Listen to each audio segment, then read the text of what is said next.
যেতে চাইবো। সত্যি তাহলে মমতা বন্দ্যোপাধ্যায় যে কথাটা বলছেন বারবার করে, যেটা শুনতে পেলাম, যেটা আমরা দিল্লির ভোটের পরেও শুনতে পাচ্ছি। আচ্ছা, একটা কথা বলুন তো, তাহলে 2021-এর বিধানসভা নির্বাচন, তারপরে আমরা আরো একটা নির্বাচন দেখে নিলাম 2024-এর বিধানসভা নির্বাচন, এই নির্বাচনগুলো একদম ঠিকঠাক হয়েছে? মানে এটাতে কোনো বহিরাগত ভোটার আসেনি, এটাতে কোনো রকম ভাবে কোনো বুথে কোনো সমস্যা হয়নি? রাধামোহন বাবু, আপনার কাছে আপনাকে সময় দেওয়া হবে। স্বাতীকে প্রশ্নটা করি প্লিজ। বাইরে থেকে এসে এমএলএ হয়ে গেছে। স্বাতী, আমি প্রশ্নটা শেষ করি। তাহলে এই ভোটগুলো একদম ঠিকঠাক হয়েছে তো? এরা যেখানে কোনো অ্যালিগেশন নেই, কারণ এই ভোট জেতার পর মমতা বন্দ্যোপাধ্যায় ভিক্টরি সাইন দেখিয়ে তিনি সাংবাদিকদের মুখোমুখি হচ্ছেন। অভিষেক বন্দ্যোপাধ্যায় সাধারণ মানুষকে ধন্যবাদ জানাচ্ছেন, কারণ তারা জয়টা পেয়ে গিয়েছেন, এটা মানুষের রায়, এটা মেনে নিতে তাদের কোনো সমস্যা নেই। ঝাড়খণ্ডেও কোনো সমস্যা নেই, শুধু তাদের মেনে নিতে সমস্যা হচ্ছে দিল্লির ক্ষেত্রে, তাই তো স্বাতী? না মানে আমি যিনি বসে আছেন রাধামোহন বাবু, শ্রদ্ধেয় দাদা, আমাদের তৃণমূলের দাদা, তার কথার সঙ্গে আমি একমত। একেবারেই কোনো দ্বিমত নেই যে এই রাজ্যে মানে মুখ্যমন্ত্রী মমতা বন্দ্যোপাধ্যায় তিনি আমাদের সবার মুখ্যমন্ত্রী, তিনি যে কথা বলছেন মানে 26 লক্ষ যে ভুয়ো ভোটার, আমরাও তো একই কথা বলছি, এই রাজ্যে ভুয়ো ভোটার আছে অবশ্যই আমরা বলছি, কিন্তু মুখ্যমন্ত্রী একটা ছোট্ট জায়গা বলতে ভুলে গেছেন, সেটা হচ্ছে এই ভোটারগুলো কোনো বাইরের রাজ্য থেকে আসা লোক নয়, এরা বাইরের দেশ মানে পড়শি দেশ বাংলাদেশ থেকে আসা রোহিঙ্গা এবং অবৈধ অনুপ্রবেশকারী। একেবারে আমি বলে দিচ্ছি, আপনার তৃণমূল নেত্রী মালদার তৃণমূল নেত্রী, তার ওবিসি শংসাপত্র বাতিল হয়েছে, তিনি বাংলাদেশের ভুয়ো ভোটার। শেখ শাহজাহান সে নিজে বাংলাদেশ থেকে এদেশে এসেছিল এবং সে একথা বলেছিল আমরা বাংলাদেশের জন্য দান করব। আপনি জানেন না টেররিস্টদের নামও আছে, সাদরাতির নাম আছে। পার্টিশনের পর বহু মানুষ বাংলাদেশ থেকে আসে আর যায়, বহু মানুষ যারা এখানে থাকে তাদের বাড়ি আসে, অরিজিন আছে বাংলাদেশে। তৃণমূল নেত্রী বলেছে যে একজন বাংলাদেশের নামও যেন বাদ দেয়। আচ্ছা দাদা, আপনি একটা কথা বলুন তো, এই যে ভুয়ো ভোটার তালিকা, আপনি বলুন আপনার এলাকাতে যারা সংশোধন করছে ভোটার তালিকা তারা কারা? তারা এই রাজ্যের প্রশাসনের লোক, তারা এই রাজ্যের প্রশাসন। তাহলে আমরা কি ধরে নেব গলত প্রশাসনে? 14 বছর পর ফাইনাল ভোটার লিস্ট তো ডিএম এর হাত থেকে বেরোয়। মানে মুখ্যমন্ত্রী মমতা বন্দ্যোপাধ্যায় এত বছর কি করছিলেন? এই বিলম্বিত বোধোদয় কেন? মুখ্যমন্ত্রী মমতা বন্দ্যোপাধ্যায় আসলে ভয় পেয়েছেন। এটা বলেই আপনারা খুশি হন? দিল্লির নির্বাচনের ফলাফল দেখে তিনি ভয় পেয়েছেন। 26-এ আপনারা আসবেন কি এটা ভাবছেন? এটা কিন্তু আপনাদের স্বপ্নই থেকে যাবে।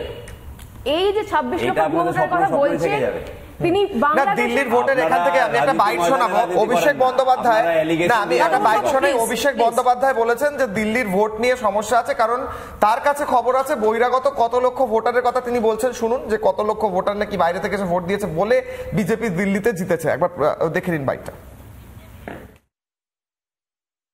এটা করেছে, এটা দিল্লিতে করেছে। আমি কেন বলছি, আপনি যদি দেখেন ভোটের মেশিনারি যারা সিরিয়াসলি করে তারা এটা বুঝতে পারবে যে দিল্লিতে আপনি যদি দেখেন ভোটার তালিকায় গত মানে 2024-এ লোকসভা নির্বাচন থেকে শুরু করে বিধানসভা দিল্লি নির্বাচন, মানে June, July, August, September, October, November, December, January, এই যে 8 মাসে 4 লক্ষ লোকের নাম নথিভুক্ত করা হয়েছে বাড়তি, যেটা গত 14 বছরে হয়নি। এটা তো হয়েছে। এবার এটা যারা ধরুন লড়াই করছে, এক্ষেত্রে বিজেপির সাথে লড়াই ছিল আম আদমি পার্টি হয়তো সেটা ধরতে পারেনি। আমি যেটা বললাম যে কিছু কিছু জায়গায় নিশ্চিতভাবে ওরা মানুষের কাছে সঠিক তথ্যটা পরিবেশন বা মানুষের কাছে পৌঁছাতে পারেনি। কমিশনের ভূমিকা নিয়ে কি বলবেন? কমিশনের ভূমিকা আপনারা তো দেখেছেন সবাই। কমিশনের ভূমিকা নিয়ে যত কম বলা যায় তত ভালো, গলা বিশ্রাম পাবে। মধুকল্পিত মানে এখানে তথ্যগত সমস্যা আছে। 4 মাসে যদি 14 লক্ষ মানুষ বললেন, কত 8 লক্ষ মানুষ বললেন, কয়েক লক্ষ মানুষের কথা বলছেন, তারা যদি ভোটার লিস্টে আসে সেটা তো একটা গণতন্ত্রের পক্ষে ভালো জিনিস যে ভোটার লিস্টে নতুন নাম উঠছে। নতুন নাম যদি ভুয়ো নাম ওঠে সেখানে সমস্যা, নতুন নাম ওঠায় তো সমস্যা আছে বলে মনে হয় না, কারণ ভোটের আগে তো নতুন ভোটাররা ভোটার লিস্টে নাম নথিভুক্ত করেই, তাই নয়? একদম একদম। আর এই জায়গা থেকে আমি রাধামোহন বাবুর কাছে একটা বিষয় আসতে চাই। রাধামোহন বাবু, মানুষের রায়টা মাথা পেতে নিতে সমস্যাটা কোথায় বলুন তো? না এটা তো মানে আমাদের কোনো সমস্যা নেই, এটা সমস্যা হচ্ছে বিজেপি তো কথাটা বলেনি, হারছে বাংলাতে আর এলিগেশনের রাজনীতি করছে, রাজনীতি ময়দানে কোনো প্রভাব নেই, মানে কোনো মাটি নেই। আর জনগণ না শোনার কিছু নেই, আমি বলে দিচ্ছি জনগণ কিন্তু বিজেপিকে চাইছে না। জনগণ জানে বিজেপি বাংলাতে এসে শুধু রাইট লাগাবে, বিজেপি দাঙ্গা লাগাবে আর মুসলমানকে টেররিস্ট করবে।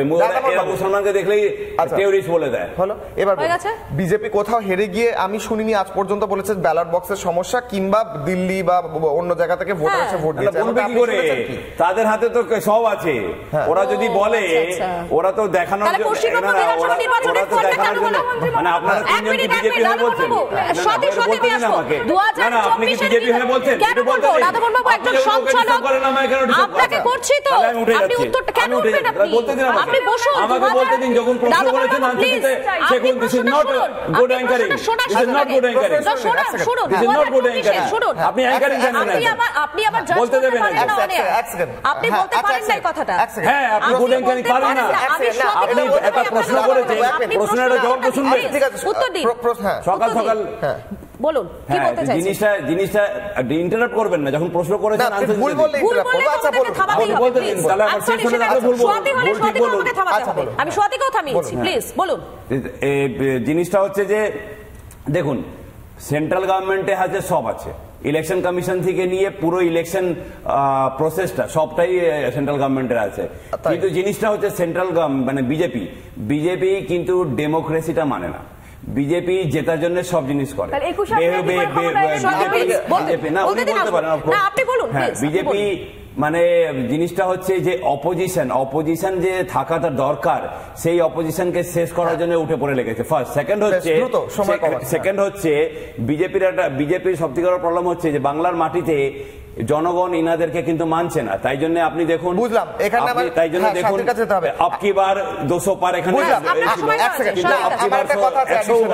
সমস্তটা সেন্ট্রালের হাতে আছে এমনটা ঠিক নয় রাধামোহনবাবু। রাজ্য ইলেকশন কমিশন আছে, রাজ্যের ডিএম আছেন, রাজ্যের পুলিশি ব্যবস্থা আছে, সেটা ভোটার কার্ড হোক কিংবা রাজ্যের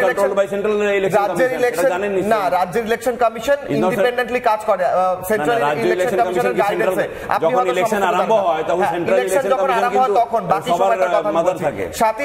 সেন্ট্রালের হাতে সমস্তটা রয়েছে, ইলেকশন কমিশন রয়েছে, সমস্ত কিছু আপনারা কন্ট্রোল করছেন এবং আপনারাই সমস্ত কিছু কন্ট্রোল করছেন বলে আপনাদের কোনো অ্যালিগেশন করার জায়গা থাকে না, কারণ আপনাদের হাতে আধার কার্ড যখন হলো, আপনাকে সময় দেওয়া হয়েছে,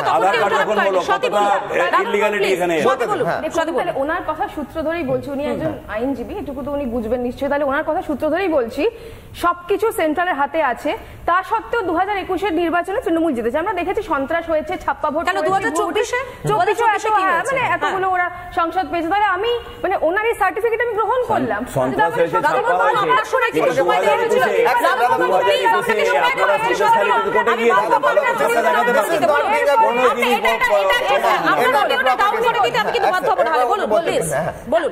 এরপরে কিন্তু আমরা কখনো শুনবো না যে সেন্ট্রাল নির্বাচন কমিশন বায়াস, এটা মনে রাখতে হবে। আমরা কিন্তু কোনোদিন শুনবো না এই কথাটা। হাইলি বায়াস হচ্ছে 21 সালে।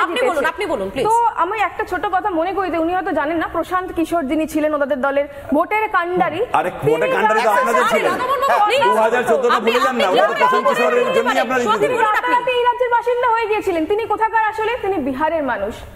এখানে আমরা দেখেছি বিহার থেকে, মানে উনি প্রসঙ্গটা তুলছেন বলে তাই। আরে মোদিজি তো প্রশান্ত কিশোরের হেল্প নিয়েছিলেন, আপনারা ভুলে যাচ্ছেন কেন? আপনারা মোদিজি যখন প্রশান্ত কিশোরকে নিয়েছেন তখন ভালো, আমি বললাম এরা করলে লীলা, বাকিরা করলে বিলা, এটাই তো হচ্ছে বিজেপি কাণ্ড।